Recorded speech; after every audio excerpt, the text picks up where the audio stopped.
Hello, welcome to my IB Gospel Ministry. आंनि IB Gospel Ministry निफ्राय नोंथांनिसिम बरायनाय थाबाय।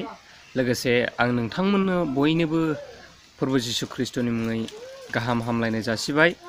आंनि गासै साबस्क्राइबार नोंथांमोननिसिम, आंनि भिडिअखौ नायगिरि बिदा फंबाय बिब' बिनानाव आदा बाजै बिथांमोननिसिम बे समाव आं नोंथांमोनखौ आसा खालामदों नोंथांमोना इसोरनि अननायाव बयबो मोजाङैनो दङ।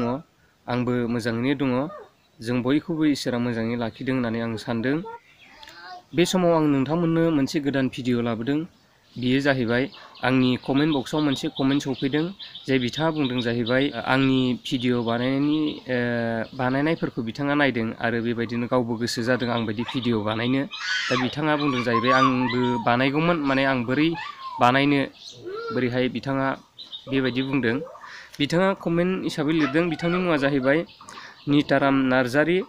बियो मथामबिल सार्कोल NLC निफ्राय आंबो सानदों माबोरै खालामनांगौ होननानै बिथाङा कमेन्टआव लिरनानै हरदों। निताराम नार्जारि नोंथांनि जि साननायाव इसोरा नोंथांखौ सहाय खालामगोन। जे आं जि खामानि मावगासिनो दङ बियो जाहैबाय गस्पेल प्रिचिं। इसोरनि बाथ्राखौ आङो बे इउटुबनि गेजेरजों प्रिचिं खालामदों।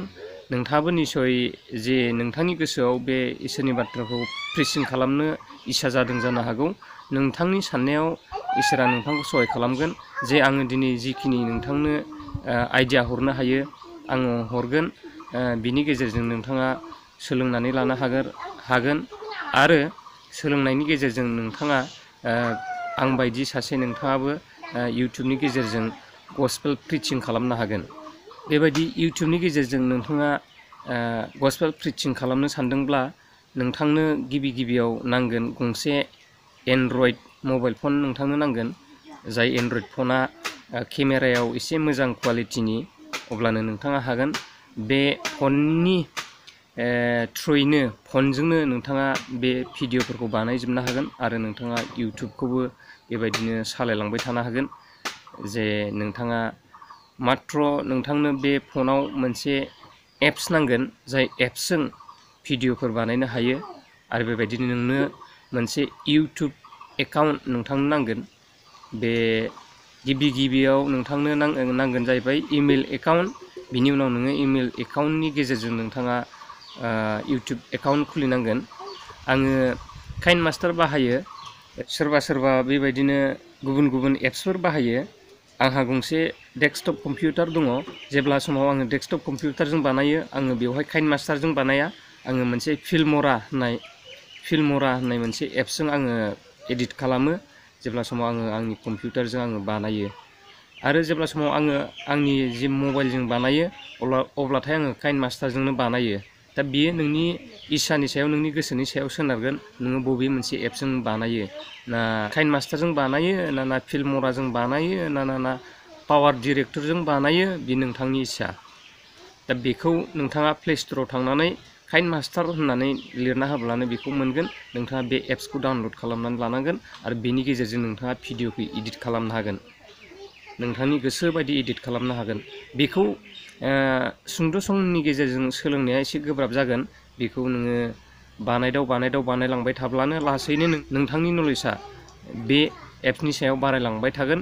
अब्लानो नोंथाङा गोख्रैनो भिडिअफोरखौ एडिट खालामनो हागोन। बे समाव जिखिनि आङो बुंलांबाय बा नोंथांनो आं खोन्थालांबाय, बेयो जाहैबाय भिडिअखौ मा एप्सजों एडिट खालामो बेखौ आङो बुंलांबाय। जे काइनमास्टारजों एडिट खालामनो हागोन, फिल्मरा एप्सजों एडिट खालामनो हागोन आरो बेबायदिनो पावार डिरेक्टर बे एप्सजों नोंथाङा भिडिअखौ एडिट खालामनो हागोन। नोंथाङा एप्सखौ बोनानै ला, नोंथांनि मबाइलाव प्ले स्ट'राव थांनानै पावार डिरेक्टर नङाब्ला काइनमास्टार बेबायदि लिरना होनानै नोंथाङा इनस्टल खालामनानै ला आरो बे एप्सजों नोंथाङा सोलोंबाय था। अब्लानो सप्तासेफोरनि गेजेरावनो नोंथाङा एडिट खालामनो हागोन।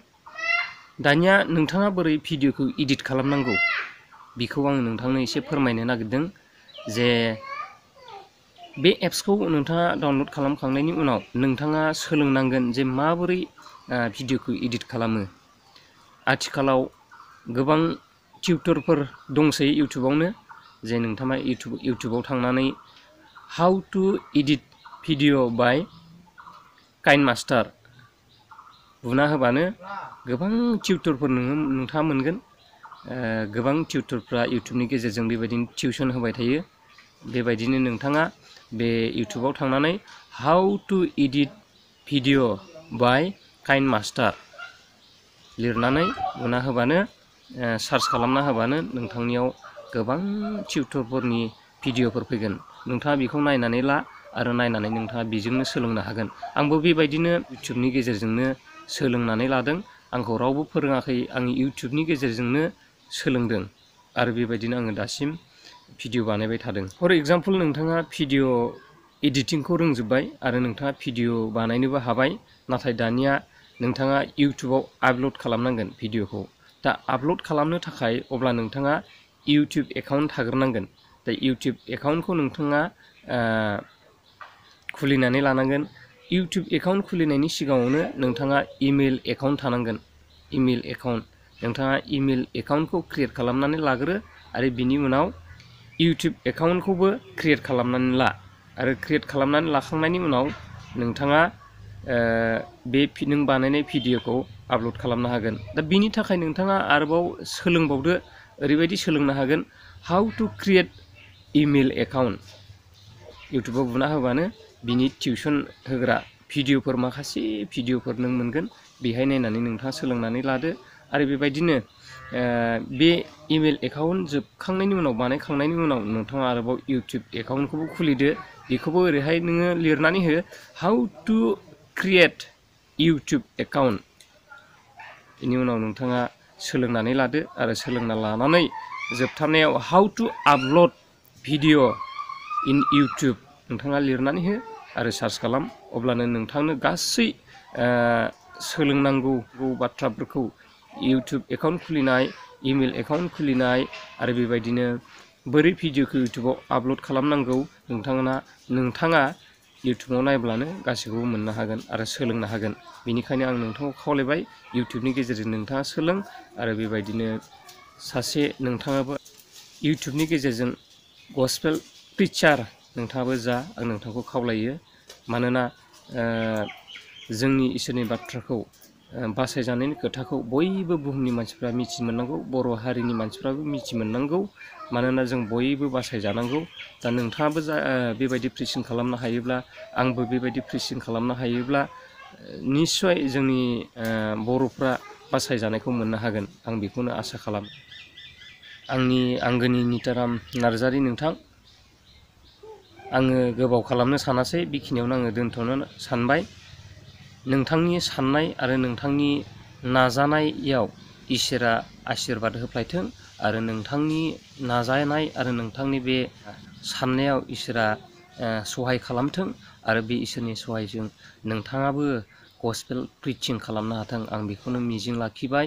आरो लोगोसे आंनिफ्राय जोबथारनायाव रोजा रोजा नोंथांनिसिम साबायखर जासिनानै दिनैनि बे सुंद' भिडिअखौ आङो बेखिनियावनो दोनथ'बाय।